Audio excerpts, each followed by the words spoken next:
Ugh, my cheeks hurt, my eyes are dry or watered. You need a smile break. Literally. And I'm like, and it can't even stop. Our next guest is one that is, again, I just can start crying right now because her story has been so impactful, which she gets to share with you all. Sorry, Kelly, I'm already making you start to probably cry. She is the definition of a sunflower, and her family is a field of them. So, without ado, I'd like you to welcome the Elliots, and probably Kelly is the keynote speaker for them.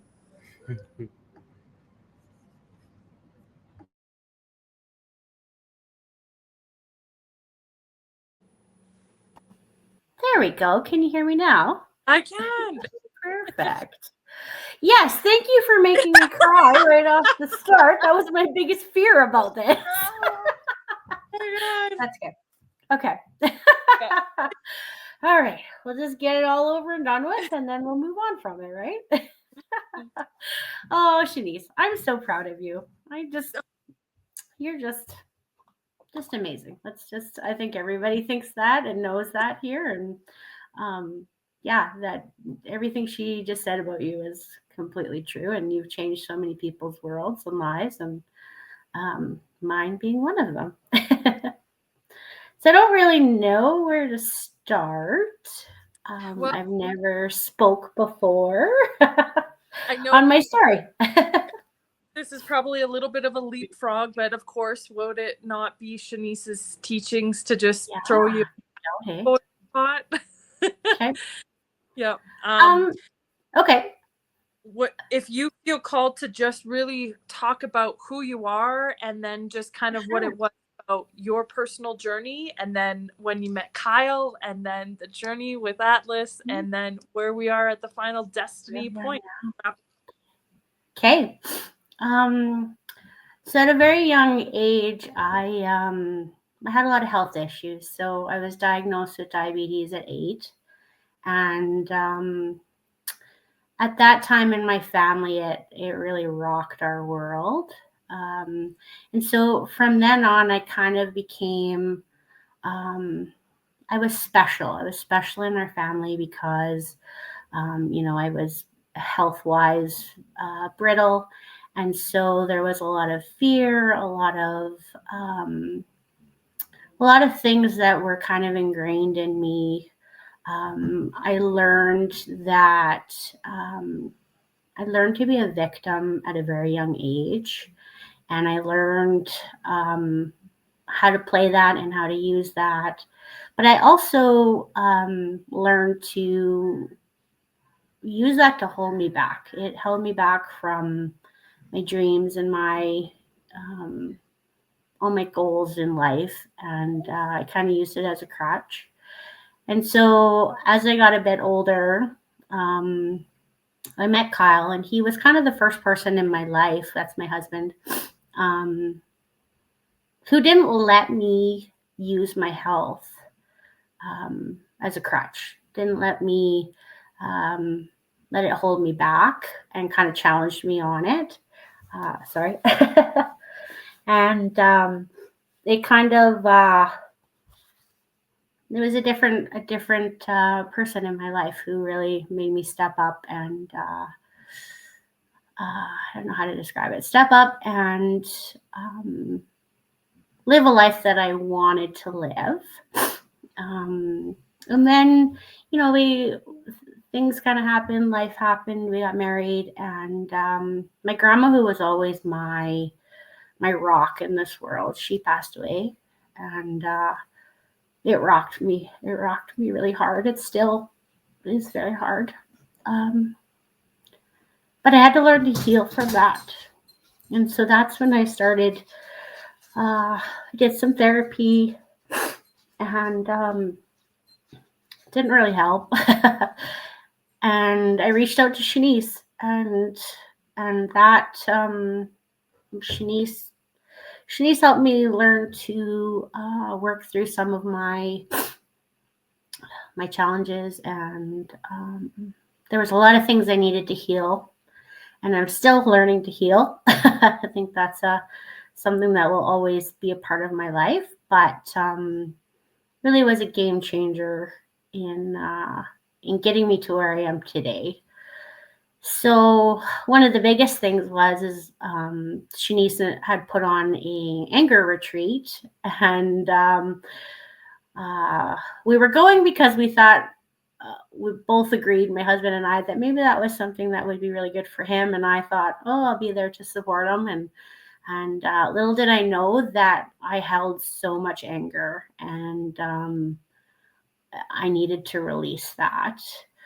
I held so much anger that in 2016, my body attacked itself. It took part of my vision, and they never really could truly diagnose it. They kind of called it what they called it because they couldn't narrow it down. But ultimately, it was autoimmune, and it was a very scary time in life. It was very challenging. I had to quit working, and I had to do a lot of medications that were really, really hard on my body, really hard on my mental state. And I just remember one day in that journey that life was just too much, and I just thought that maybe it wasn't worth living anymore. And I remember my husband saying to me, well, honey, you can choose to be bitter or you can choose to be better. And so from that moment on, I choose to be better. I choose to live a life that isn't held back by fear, isn't held back by my health.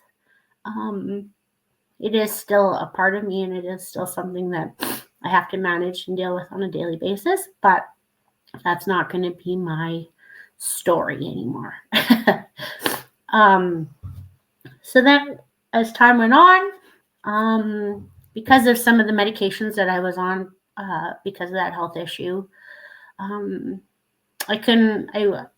it wasn't safe to get pregnant. So we decided to adopt, and once we had gotten on the adoption list, they said it would be a couple of years probably before we would even maybe be picked to have our letter shown to a potential birth mother and father. And I just remember it was literally just about a year to the date, and I got a call at work, which I thought was to update our letter. And it was to ask us if we would be okay with them showing our letter to a birth mother who had given birth to a little boy at 24 weeks.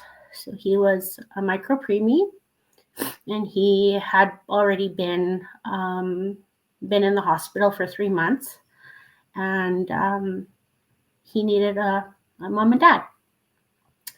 So of course we said yes. We knew right away that was exactly what we wanted and what we needed, and that little did I know that we would be the right people for him. We'd been through a lot of health issues ourselves, and had dealt with the medical community, and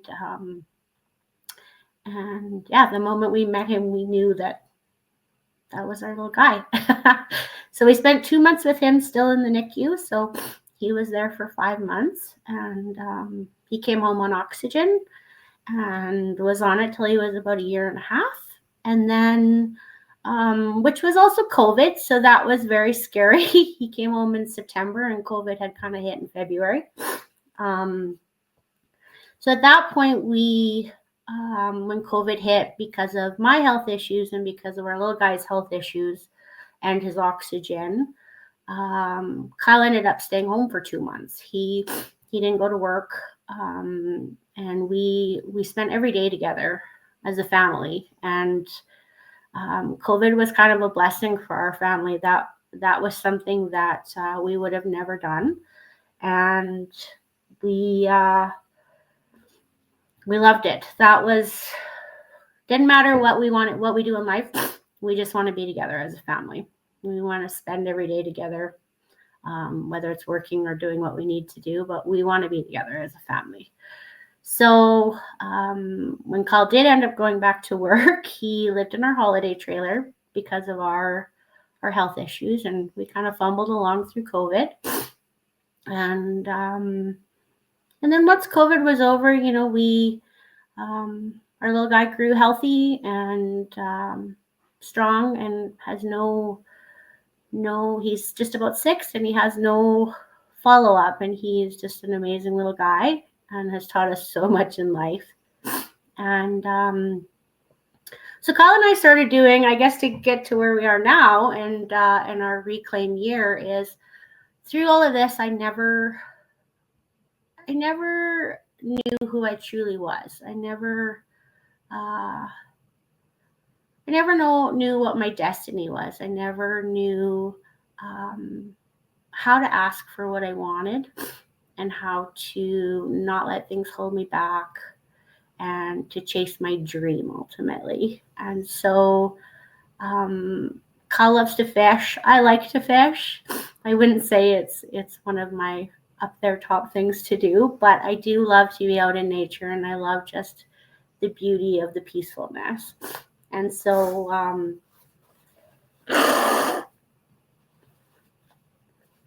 a few years ago, we went on our first ever fishing trip. So we went to a fishing lodge in northern Saskatchewan.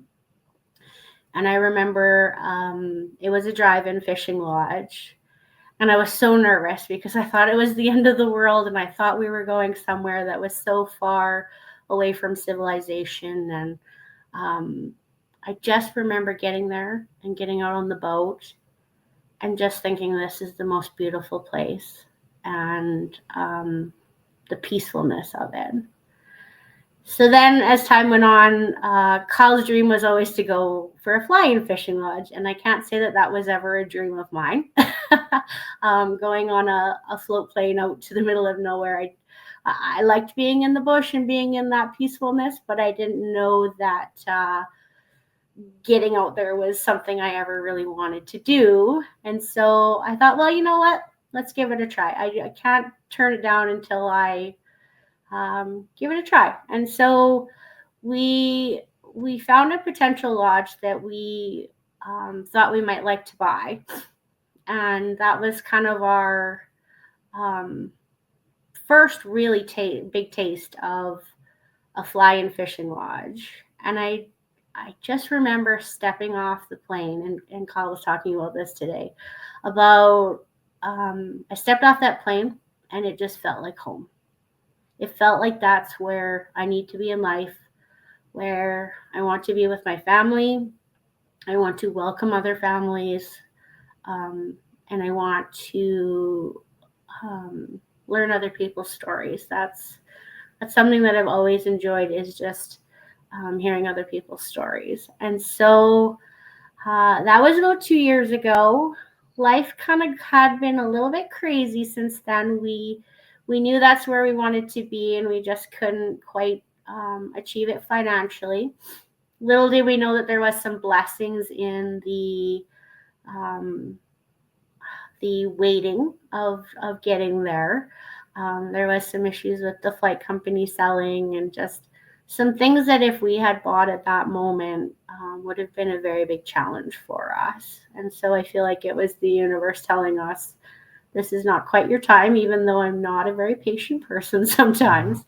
And so fast forward to about a month and a half ago, we got a call from the lodge owner, and he said, I'm retiring, and I think you guys are the right people for the lodge. So here we are today. I am a proud new owner of a fly-in fishing lodge with my husband and my little boy. And in May, we're going to be heading out to do our first season. And I'm so incredibly excited.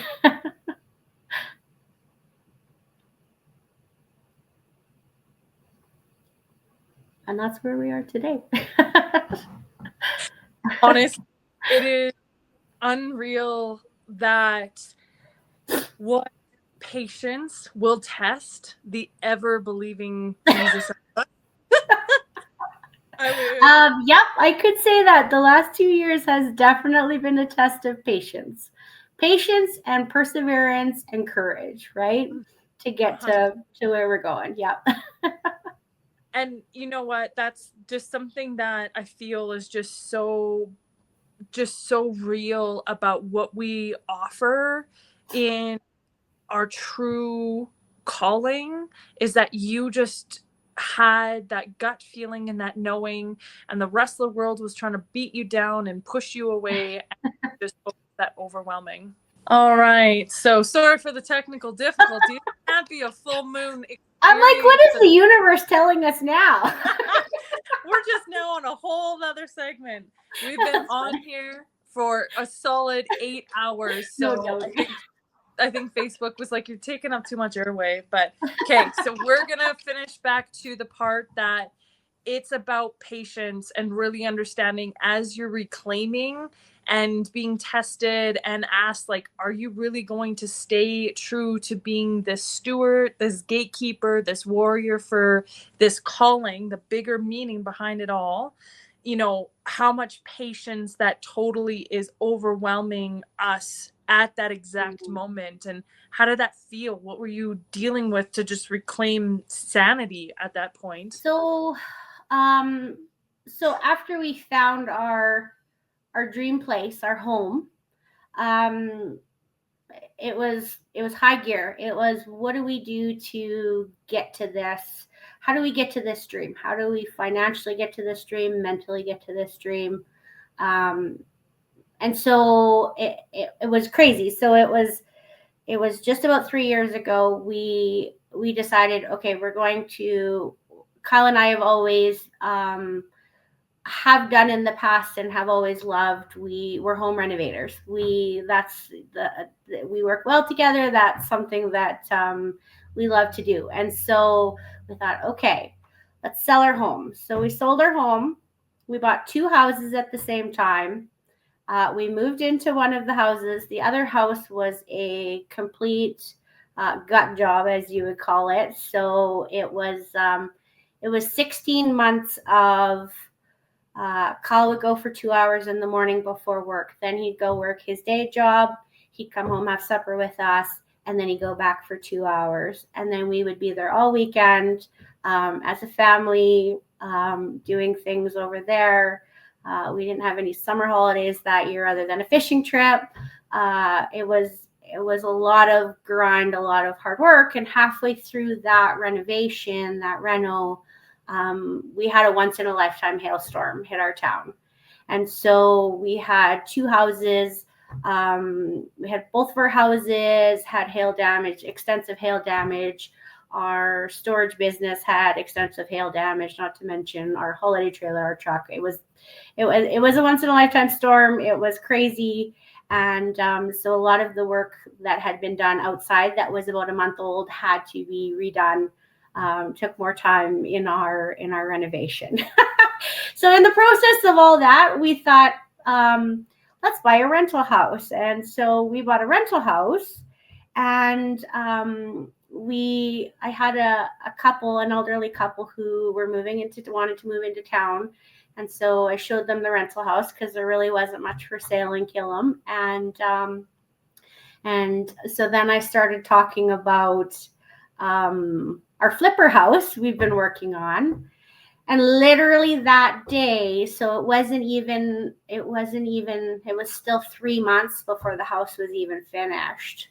We didn't even have the kitchen in. We didn't, like, the walls were primed. Nothing was, like, it was still in the builder stage. They literally sat in my kitchen over there and said, write up an offer. And so it was just like the universe was telling us, this, you're on the right path. And so, so we sold the house 3 months before it was even finished, to an amazing couple. They, they're that grandparents that everybody wants to have, right? And so, it was just, it was like, okay, we're on the right path. We just need to keep going. Mm-hmm. and then everything just kind of stalled, right? Like we couldn't figure out financially how to achieve our dream.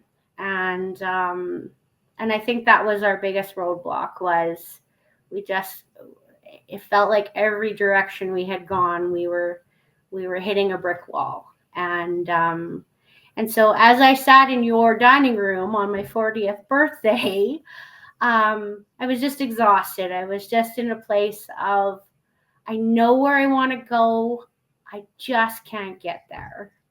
And just, you know what, spending that weekend with you guys, celebrating your marriage, and just being in such a beautiful place, it built up all my hope again of like, okay, we just keep going. We just one foot in front of the other, and we just keep going, right? And literally that next week, because I remember you saying to me, just keep looking, I started looking at other lodges, I started looking at other places, and then that's when we got the call of, you are buying my lodge, I am retiring. And it's just been kind of a whirlwind ever since, right? Of like, there's still days where I'm like, somebody pinch me, like, is this actually happening? Yeah. Once things kind of settle out for you, because honestly, we are just knowing kind of the half-ass tail end of it from 3 years for us also. It was just like, as soon as you guys said it's approved, this is happening, I was like, okay, this is how it works, go this way, go that way, because you're gonna not want to be this, that's what's gonna be. And it's just that roller coaster, because exactly when you reclaim, and what you have all heard so far throughout this whole entire day, when that patience and that testing and that weathering happens, it's honestly a sacred practice, that it's really showing that authenticity in who you are. And when it is ready to flood, and when we say brace yourself, because when it literally is ready to come, you have to have your foundation ready for that golden temple and that like golden nugget prize to sit on your lap. And you feel like, oh, you didn't paint this or get that done. That's why it doesn't happen yet. That's why we all don't win lotteries. That's why we don't all get the dream job. That's why we don't have the dream relationship or girlfriends or whatever that layer might be at that time, because it's asking for you to have the utmost respect to really work on that foundation, because the rest of the world and all of the story is history, because it's meant for you. Yeah, exactly. Yeah. Oh, it makes my heart just filled to more of a brim that's not even existing anymore. Brims, there's nothing left. It's always overflowing at this point, because when you reclaim that, it's like hitting an artesian well. You know that your constant gratitude and everything that it is.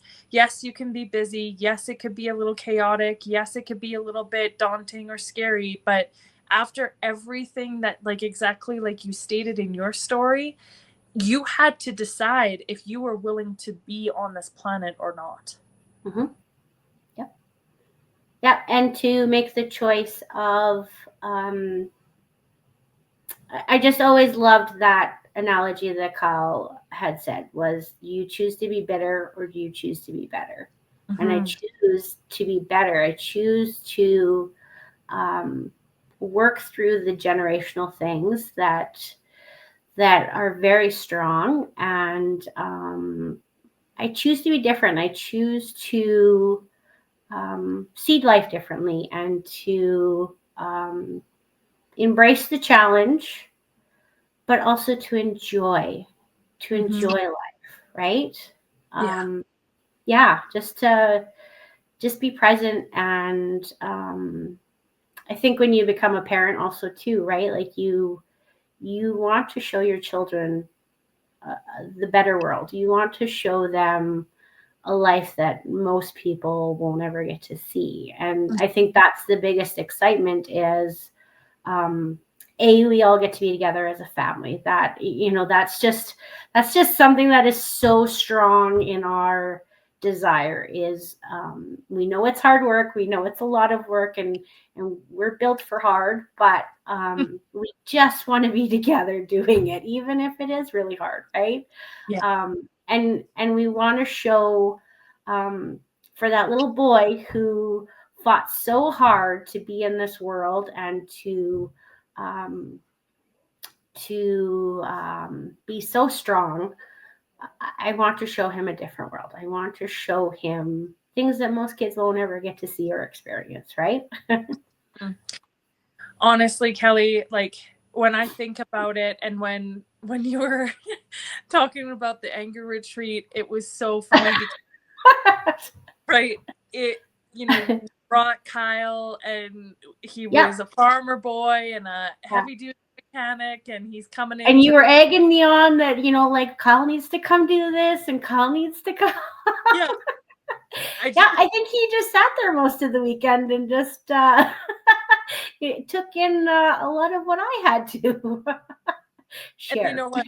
It's so funny because it's just sometimes those layers that we just want to have somebody be a part of us and journey with us. And that's where it's just like, if there is anything I can say about relationships, you need to find the Kellies and the Kyles of your life and the purpose and the marriages and the commitments, because like we say on the old vows, death till we part, it is through sickness and through health that we have to journey through that. And as much as everybody would maybe have that feeling of like, oh, Kellie is just the luckiest person in the world to have a husband like that, and oh, this is such good things for Atlas to have such great parents, it's the same thing that also Kellie is one of the biggest rays of sunshine.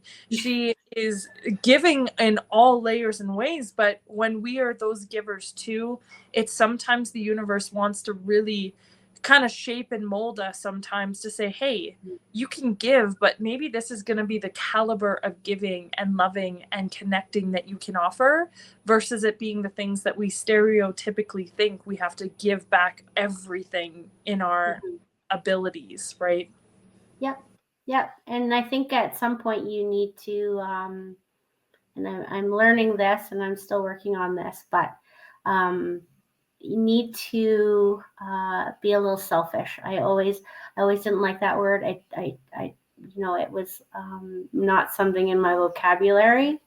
I see it a lot differently now. I see it as putting yourself first. You need to make sure you're healthy and you're mentally strong and you're living the life that you want to live, not what everybody else thinks you should live, right? So that has been a big part of my journey the last couple of years is not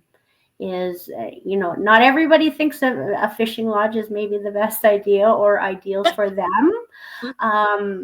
But I do know that in my heart, this is what I truly want, and I'm not just doing it because my husband's a huge fishing fanatic and that's his dream life.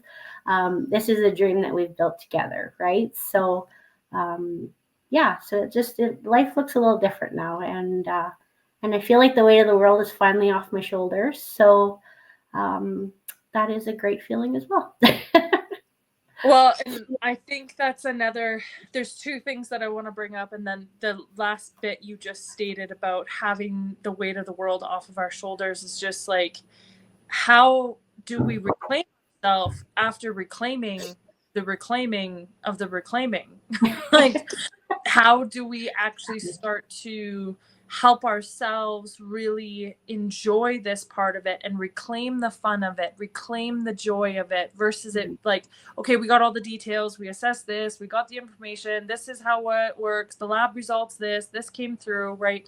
We're now realizing like these are the moments to really reclaim every single day and know that this is what we really get to enjoy, versus it being anything more past that point. Definitely. Yeah. No, I think that is a challenge, but I do think that I think you're always growing and you're always healing. And I think as long as for me, I just want to be open to that. I want to be open to embracing the new challenges. There's always a fear in my mind of my health, and but I've got a good support system. I've got my village that jump in when I need them, and I was always so scared to be vulnerable, and so I would never ask for help. I would, it became a very kind of a crutch of like, oh, don't show your vulnerability, don't ask for help, don't. There's no shame in that. There's no.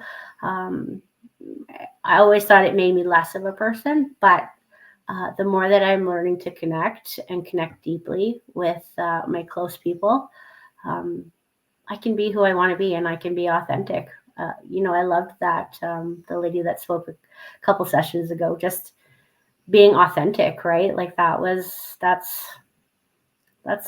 is who I am. This is who I am, and this is who I'm going to be, and I'm going to show the world the real me. Yeah. And honestly, like from the first time that I met you to now what this is, it's night and day, right? When you are dedicated to that discovery and that reclaiming of what you need to be, there is nobody really, really, really going to get in your way.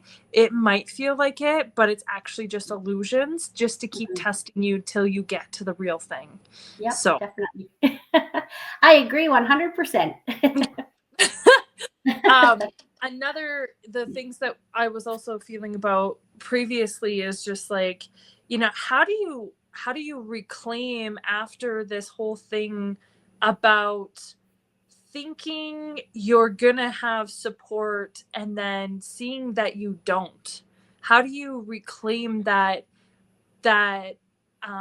balance to really feeling that you are supported, but just seeing it in a different way? I think throughout this journey, the people that we thought were going to be our biggest support, or maybe not our biggest support, and you know what? That's okay. That is, I've learned that you can't control people's opinions. You can't control their words. However, I can control how I choose to react or not react to it. And so I think that's the biggest lesson that I would take from it is I can't control any of the outside world, but I can control what I'm going to dwell on, what thoughts I'm going to let come into my mind. And it's hard. I don't know the answer to that one because I feel like I'm still fumbling along a bit on that one. But I do know that the people in our world that are truly excited for us, truly support us, that is our energy. That is our,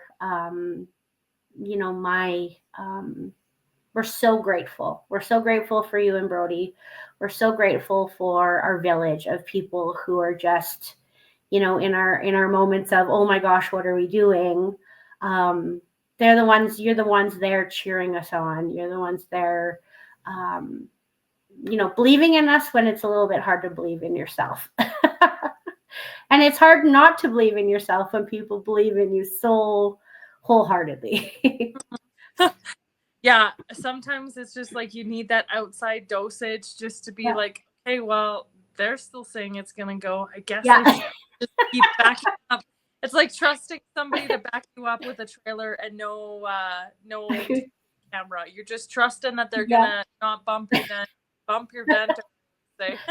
But I also think that they're there to catch you when you fall a little bit, right? They're there when life isn't so easy, and I always think that that's been the biggest strength in our marriage is we're both not strong. We're not strong at the same time always, and so when one isn't strong, the other one's there to pick them up, right? And it's not always easy, and sometimes you're in that moment where you're both not very strong at the moment, but I think as long as you're not staying in that place, that is the key to a successful marriage, for my opinion, for sure. Amen. Amen. Mm-hmm.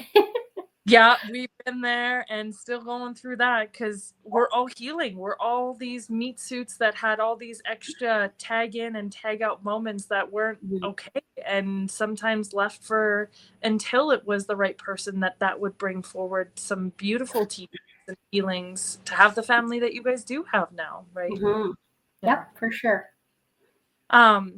Another question, because I do have quite a few women also that have struggled with, should I be a mom? Should I not be a mom? What should I do? And just your journey through your health and what you felt about being a woman and processing that layer of like, I might not be able to bring life into this world.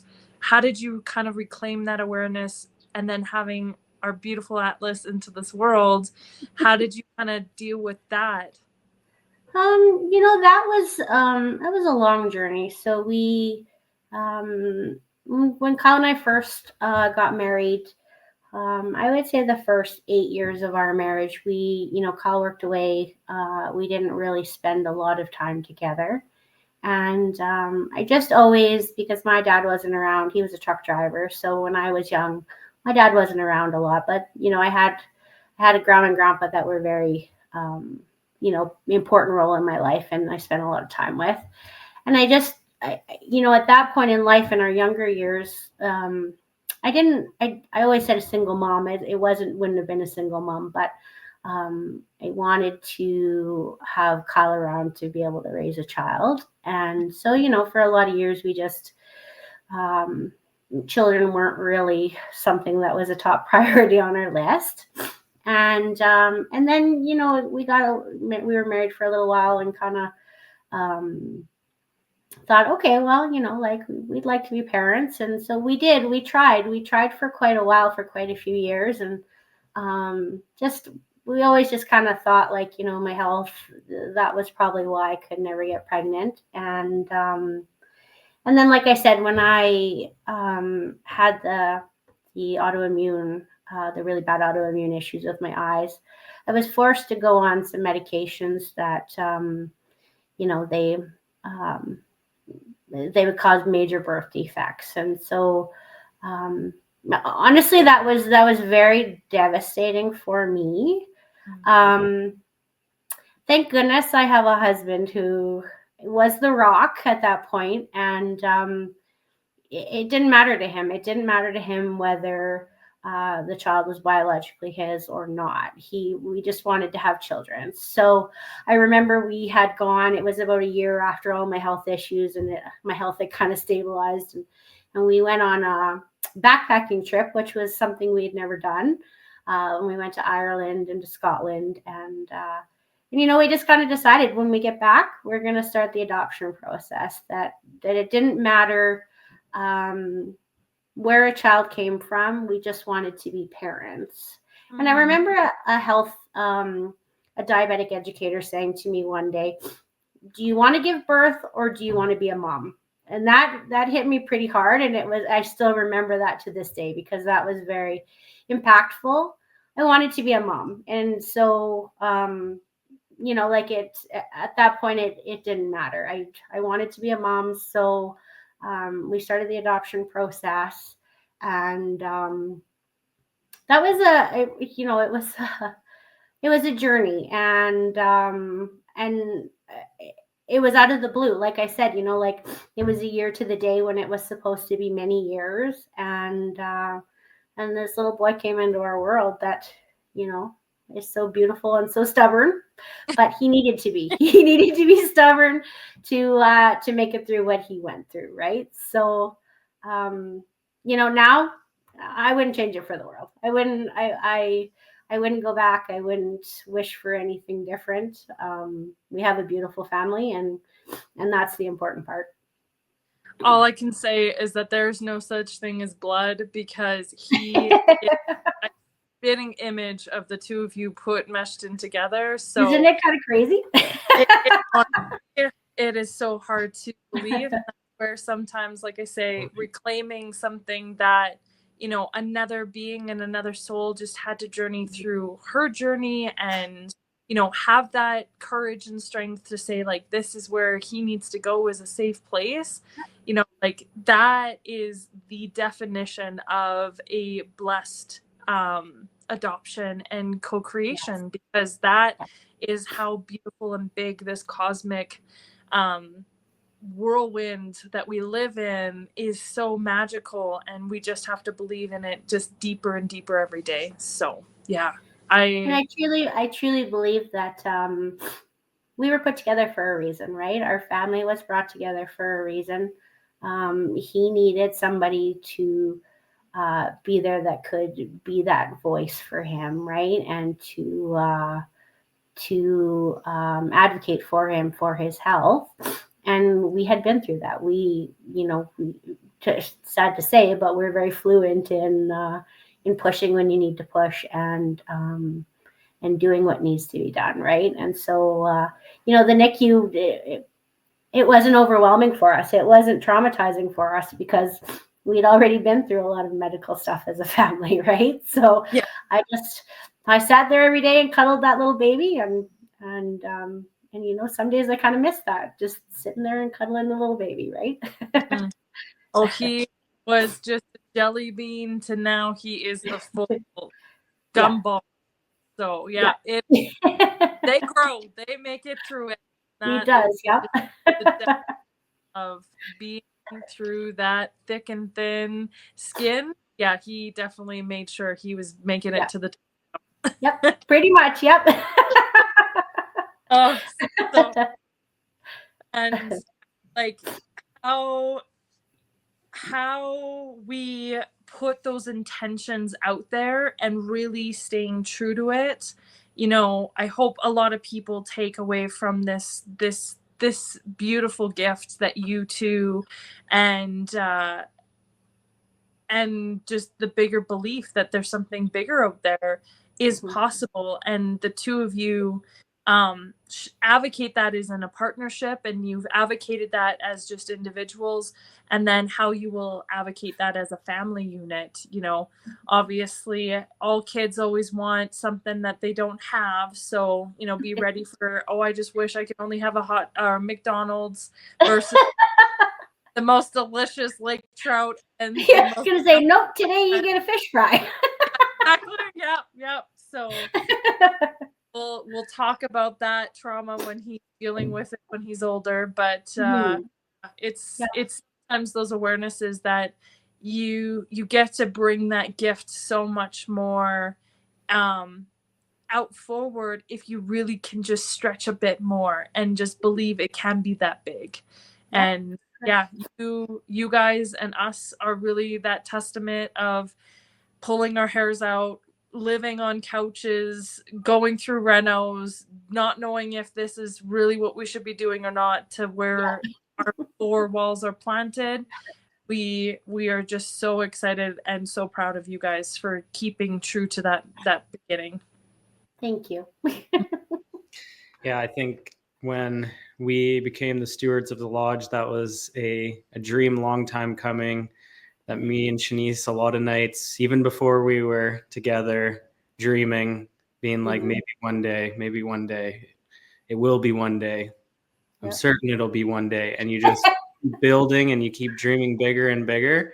And when that happened, the thing I love about most of the lodge is just showing people that it's real and that it's possible, and just to keep going and not doubt yourself and not just give up at the first, inconvenience or the first thing, and just going back into excuses and the victim mode, because there is so much more on the other side. And then I think the evolution of that is like the next greatest feeling is seeing people like you and Kyle being able to do that for themselves too. So then we're not just these crazy ones over here. There's other people that are making it happen too. Well, at least you can drive into yours. Yeah. As long as the road keeps up and we don't got no. Yeah, true. Fair enough. We're there, but I think that's what makes it so mystical, that people just get to feel like they're that never-ending story, and they go on the plane and they get feel and they land into this beautiful oasis and never heard of it ever in their life. And yeah, I think everybody needs to have that moment of knowing what their lottery is, because that's where I've said I've won it twice. I've won it with the goat that led us to the lodge, and won it with my husband, and that's where it's the same thing for you guys. You won it with your health, your marriage, with Atlas, and now the lodge. It's just like, it's the gift that just keeps on giving if you're willing to receive it and be good stewards to the purpose. I just want to share that home. I want to share that beautiful place and that once in a lifetime trip, right? With people. If I could afford to give it away for free, I would, but at this point, maybe not, but maybe there's hope in the future. I am the worst. Brody will be reining me in all the time. What are we doing with this? And I was like, oh no, I gave this spot away for free, and I did this. We have bills. We will make it through. But we'll do it when all you just love it, right? When you just love it, and you just want to share it with the world, right? You want everybody else to see the beauty, and you're right, the pristine and the whimsical of it, right? So Kellie, tell us about the name and location. How can we book you and have this experience in the comforts of your home?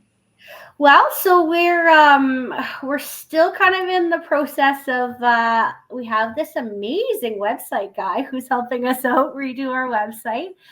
So we bought a place called Beaver Lodge Fly-In, and it's on Lower Foster Lake in northern Saskatchewan. So it's about an hour drive to get on the float plane company, to get on the plane from La Ronge. And then it's about a 40-minute plane ride to get to where we are. And so we are the only ones on the lake, the only lodge, operational lodge. So when you're out there, you won't see anybody else other than who you flew in with. And so we have 5 cabins, and we can hold up to 15 guests at a time. And then we also have boats, so it's all self-guided. We provide you with the boat and the motor and the gas and life jackets, everything you need. You just bring all your fishing gear. And we also have a pontoon boat out there, so that is an option as well.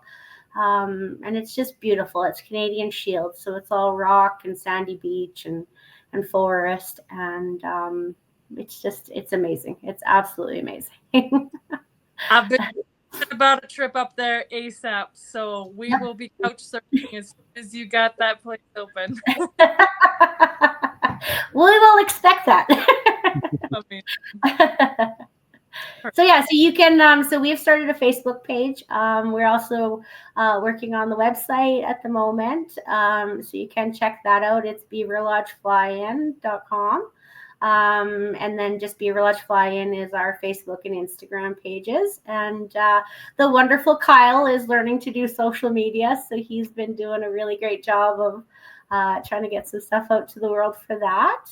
But yeah, probably in the next month or so, there'll be a bit more to come from us. But right now, we're just doing the building blocks to kind of get all the business side of everything going.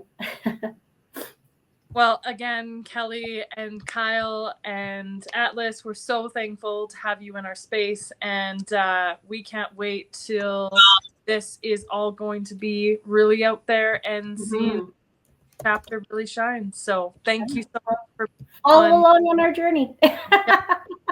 Love you. Thank you, guys. Love you both. Take care. Okay, bye. Alrighty, well, let's take a quick little break and then we'll get back to our scheduled programming.